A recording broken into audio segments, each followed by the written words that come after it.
Bonjour à tous, du coup comme prévu, je vous fais une petite correction des calculs de dose que je vous ai donné il y a 2 semaines il me semble. Donc on va commencer tout de suite par l'exercice 1.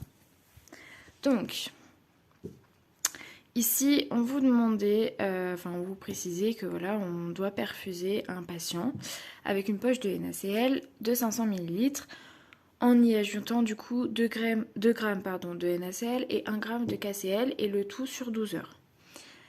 On nous dit qu'on a à disposition des poches de NaCl 50 millilitres, 100 millilitres, 500 et 1000. Des flacons de NaCl 20 millilitres dosés à 20% et des flacons de KCl 10 millilitres dosés à 10%. Du coup, avant de commencer, au cas où si jamais il y en a qui ont encore du mal à comprendre, pour les deux là, NaCl et KCl, quand vous voyez 20 millilitres dosés à 20%, déjà, le 20 millilitres ou le 10 millilitres, c'est simplement ce qu'il y a dans les flacons en fait. Et les 20% et les 10%, c'est ce dont on va se servir justement pour répondre à notre petite question. Donc en gros, on va commencer direct. On va prendre le NaCl déjà. Hop. Donc, on nous dit qu'on a du coup 20 millilitres dosé à 20%. Donc on prend notre petite formule que vous devez totalement savoir par cœur. X% égale X grammes pour 100 millilitres. Donc si on met nos 20%, ça veut dire que en fait, dans notre flacon, alors il n'y a pas 100 millilitres dans notre flacon, je suis bien d'accord. Mais en gros, ça veut dire que si on avait 100 millilitres de NaCl dans le flacon, on aurait 20 grammes de NaCl. En fait, ça correspond à 20 grammes. Donc, sauf que là, nous, dans notre petite problématique, on nous demande 2 grammes de NaCl et non pas 20 grammes. Donc, en fait, il y a juste à faire un petit produit en croix. C'est pas très compliqué. Hop. Et du coup, on va calculer combien vaut X. Donc on fait 2 grammes fois 100 millilitres divisé par 20.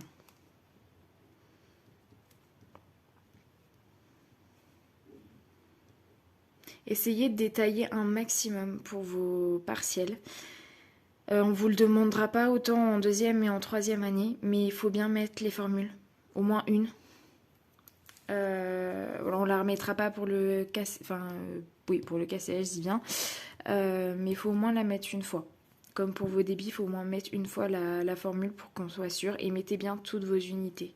C'est très très important parce qu'ils peuvent vous enlever des points pour ça et ne pas vous valider vos calculs de dose pour ça. Donc, du coup, ce qui nous fait un X égale à 10 millilitres. Donc, on a besoin de 10 millilitres de NaCl dans notre poche. Ensuite, hop, on passe au KCl. On va reprendre exactement la même chose. Donc, je ne remets pas la formule, mais c'est la même chose. Là, ici, on nous dit 10%. Donc, même chose, dans le flacon, il y a 10 millilitres. Mais du coup, ça veut dire que, en fait, pour 100 millilitres de KCl, on va avoir 10 grammes.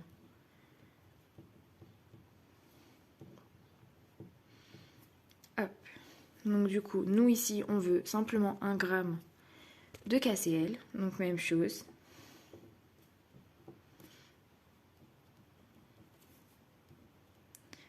Un gramme fois 100 millilitres divisé par 10 grammes, ça nous donne également 10 millilitres. Ce qui signifie... Merde.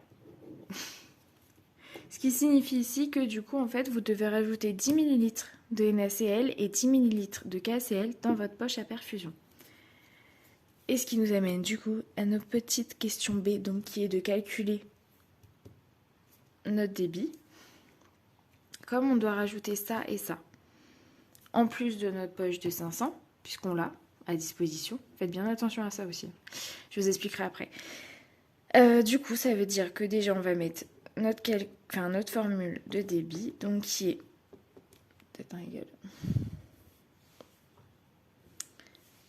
Donc c'est-à-dire la quantité, c'est ce que j'ai mis dans la correction, mais je préfère vous l'expliquer à l'oral, c'est quand même mieux. Total dans la poche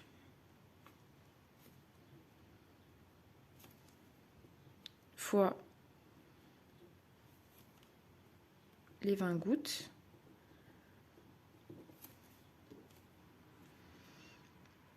sur... Donc tout ça là, ça va être en millilitres, hein, bien évidemment. Ce que vous mettez là, c'est en millilitres. Donc fois les 20 gouttes sur le temps qui doit être en minutes. Et ce qui va vous donner nos fameuses gouttes par minute. Faut bien le mettre comme ça dans le partiel, parce que si vous mettez, même si vous oubliez ça là, en vrai ils sont tellement chiants qu'ils peuvent vous enlever des points. Donc faut vraiment faire attention à tout ça. C'est des petits conseils, mais voilà. Donc on reprend. Du coup on a notre poche de 500 ml de base, plus, alors je vais préciser, mais de NaCl du coup, plus nos 10 ml en plus de NaCl, plus nos 10 ml de KCl.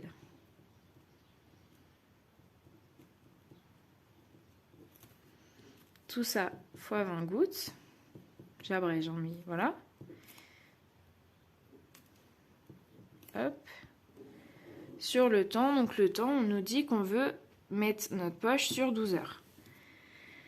Donc on fait 12 heures fois 60 minutes.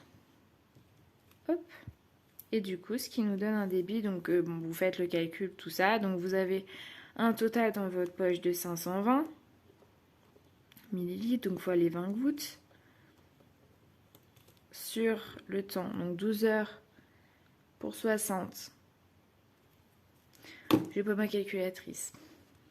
Donc ça nous fait 720 minutes, ce qui nous fait un total de 14,44. Là, faut bien faire attention. On vous l'a dit maintes et maintes fois, mais il y en a encore qui peuvent se faire avoir. Quand vous avez ça, si vous êtes en dessous de... Par exemple, là, on prend l'exemple de 14, hein, mais si vous êtes en dessous de 14,5, on considère que c'est 14 gouttes par minute. Si vous êtes au-dessus de 14,5, on considère que c'est 15 gouttes par minute. Si vous êtes à 14,5, vous choisissez, on s'en fout. Mais du coup, là, on est en dessous de 14,5, donc ça nous donne 14 gouttes par minute. Et voilà, vous avez votre petit résultat. Alors, juste pour précision, là, ce que je disais tout à l'heure, dans le sens où on peut faire 500 ml parce qu'on a une poche de 500 ml, il y a des fois, ou même dans les services, vous allez peut-être vous en rendre compte, vous en êtes déjà peut-être rendu compte, il y a des fois où, par exemple, on n'a plus de poche de 500 ml parce qu'on les a toutes épuisées. Et il nous reste, par exemple, 50, 100 et 1000. Dans ces cas-là, alors je peux pas vous faire réfléchir parce que voilà, mais dans ces cas-là, le choix le plus judicieux, c'est de prendre une poche de 100 ml. Soit vous en enlevez la moitié et ça vous fait votre poche de 500. Soit vous faites votre poche de 1000 ml sur 24 heures puisque vous doublez le volume, donc vous allez doubler aussi votre temps et vous arrêtez au bout de 12 minutes. Parce que faire 5 poches de 100 ml, ça va vous revenir à changer trop de fois votre perfusion et il y a un plus gros fort risque d'infection du coup, parce que vous triturez les tubulures, etc. Donc c'est pas terrible. Et encore pire avec les 50, hein, bien sûr. Mais voilà, essayez de faire en fonction, par exemple, si vous avez 1500, bah bien sûr vous prenez 1000 et 500. Enfin, faut être logique. Faut vraiment prendre au plus logique et à ce qui va être le plus simple aussi pour vous et ce qui va vous faire perdre le moins de temps. Parce que même chose, là, si vous prenez qu'une poche de 1000 ml et que vous arrêtez une fois à 12 heures, vous allez juste revenir une fois dans la chambre. Si vous prenez 5 poches de 100 ml, ça va vous faire revenir 5 fois dans la chambre pour changer les perfusions, donc perte de temps. Donc il y a certains moments où on n'a pas trop besoin de perdre du temps, donc c'est très important. Donc voilà, ça c'est le premier exercice. On va passer au deuxième exercice. Donc l'exercice 2, c'était... à peu près le même type. En gros, on vous disait qu'il y a un de vos patients qui a besoin d'être transfusé en urgence. Donc bien sûr, hein, vous avez tout fait au préalable, les rails, groupes sanguins, etc. Enfin bref, je vous passe les détails. Mais en gros, on dit, voilà, tout est bon. Donc il faut transfuser en urgence, vous avez les poches de sang et il a besoin d'une poche de sang. Et les poches de sang, elles contiennent 500 ml de sang. Alors, c'est à peu près vrai, mais ça dépend. Il y en a qui vont être un peu plus... Bon, rien. Qui vont être un peu plus...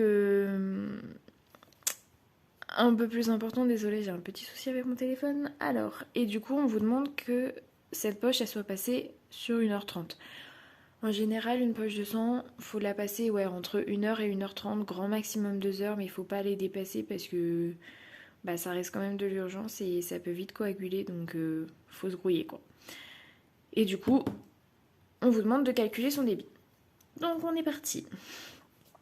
Donc on reprend notre formule, c'est la même en fait, hein, la même que tout à l'heure, sauf qu'il y a un petit truc qui va changer. Et normalement, vous devez le savoir sans que je vous le dise. Donc même chose, quantité totale dans la poche. Et donc là, la différence, et s'il vous plaît, faites pas l'erreur, c'est pas 20 mais 15 gouttes. C'est vraiment important.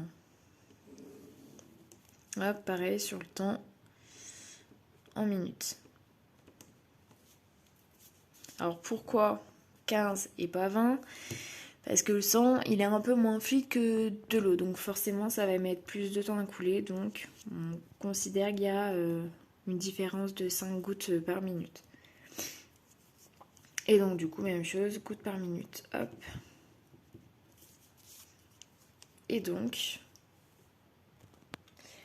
on finit notre petit calcul. Donc du coup, on a 500 ml de sang fois nos 15 gouttes divisé par, alors 1h30 du coup, je vous apprends rien, hein. Voilà. Et donc ça, c'est égal à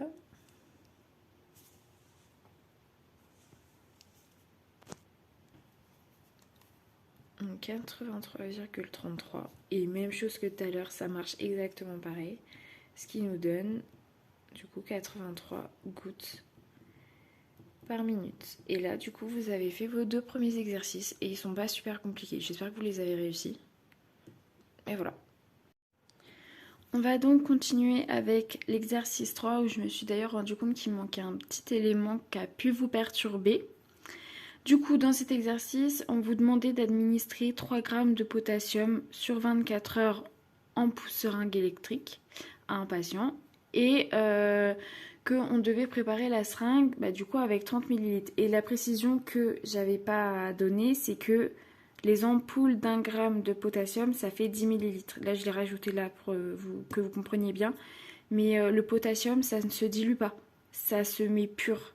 Donc voilà, c'était la petite erreur et je suis désolée de ne pas vous l'avoir mis, de ne pas l'avoir vu. Mais du coup, voilà. Donc, en fait, là, il n'y a pas plus facile comme exercice. Donc, comme c'est du pur, en fait, on ne va pas s'embêter. Vous voulez 3 grammes de potassium. On sait que 1 gramme, c'est égal à 10 ml. Donc, 3 grammes, 30 ml. Donc, c'est ce qu'on veut là. Logique. En fait, tout vous était donné pour le coup. À savoir que, bon là, ça ne sera pas le cas vu que c'est sur 24 heures, mais si jamais ça peut vous arriver dans certains services, que le médecin vous demande par exemple 3 grammes sur 3 heures, 6 grammes sur 6 heures. C'est ce que je vous ai mis dans la correction. Faut bien savoir que vous ne pouvez pas dépasser 1 gramme par heure de potassium parce que ça monte très très vite. Les normes, c'est entre 3,5 et 4,5 millimoles par litre de potassium. Et si vous vous trompez, ça peut vite soit trop redescendre, soit trop remonter.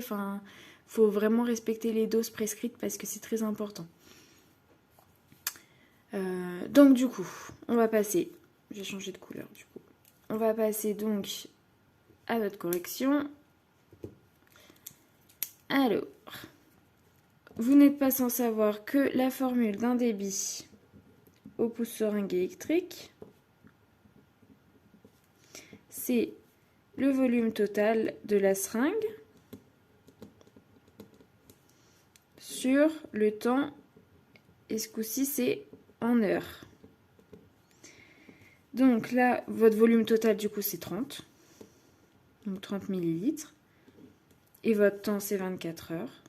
Donc ça vous fait 30 sur 24, ce qui vous donne 1,25 millilitres par heure. C'est tout bête. Vraiment, il n'y a pas plus bête. Il y aura d'autres exercices où ça sera aussi au PSE, mais où ça sera pas pur, il y aura des dilutions, etc. Mais ça sera la même formule, donc normalement ça doit pas vous poser de problème. Enfin, j'espère pas pour vous. Après, si jamais c'est le cas, vous n'hésitez pas, vous envoyez un petit message, on revoit ça. S'il faut que je refasse un petit point avec certains d'entre vous, il n'y a pas de souci, mais il faut vraiment que vous le compreniez, c'est hyper important. Et pour le coup, ça va vraiment vous servir dans n'importe quel service où vous allez aller. Du coup, pour l'exercice 4, donc là, on vous demandait de préparer un pouce-seringue électrique avec du space-fond. Ça ne marche pas. Voilà, nickel. Du coup, là, on vous demandait de mettre 3 ampoules. Et on sait que, du coup, une ampoule, c'est 40 mg pour 2 ml. Donc, ça veut dire que dans les 2 ml qu'on a dans le flacon, il y a 40 mg de space-fond. Et on veut notre pouce-seringue sur 24 heures. Et on vous dit qu'on veut que le volume total de la seringue, elle soit de 36 ml. Donc déjà, on va calculer combien on va avoir de millilitres de space-fond pour savoir combien il faut qu'on rajoute de NaCl ou de PPI en fonction de ce qui vous est demandé. Donc du coup, on sait que une ampoule, c'est égal à 2 millilitres. Donc, 3 ampoules, hein, c'est égal à, du coup, 6 millilitres, puisque 3 fois 2, ça fait 6, je vous apprends rien quand même. Voilà. Une fois que vous avez fait ça, vous pouvez en déduire que sur vos 36 millilitres dans la seringue, vous enlevez les 6 millilitres de space-fond. Et du coup, ça vous donne 30 millilitres de NaCl pour compléter. Donc ça, c'est pour savoir ce que vous mettez dans votre seringue, comment vous la faites, etc. Là, on vous demandait ici de calculer le débit. Le débit, c'est exactement la même formule que tout à l'heure, donc je ne vais pas la remettre. Mais du coup, vous faites 36 ml sur 24 heures, ce qui vous donne 1,5 ml par heure. Voilà. En fait, cette étape-là, ça ne va pas vous aider pour le débit, ça va vous aider simplement pour savoir vraiment combien vous devez mettre au niveau du produit et combien vous devez mettre surtout de dilution de NaCl ou de PPI en fonction de ce qu'on vous demande.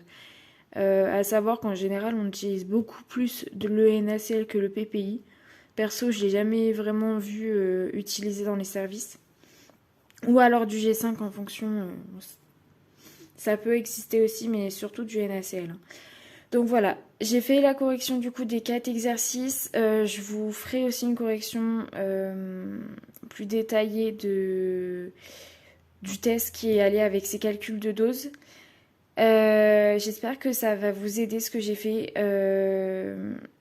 Si jamais vous avez des questions, encore une fois, n'hésitez pas à envoyer un mail ou un message sur Insta ou enfin peu importe, mais vraiment il faut nous le dire si vous avez du mal. N'hésitez pas, on va pas vous juger, on était à votre place aussi. Donc voilà. Et ben bonne journée à vous et bon courage pour les cours qui vous restent encore à avoir et pour les partiels qui arrivent vite. Salut!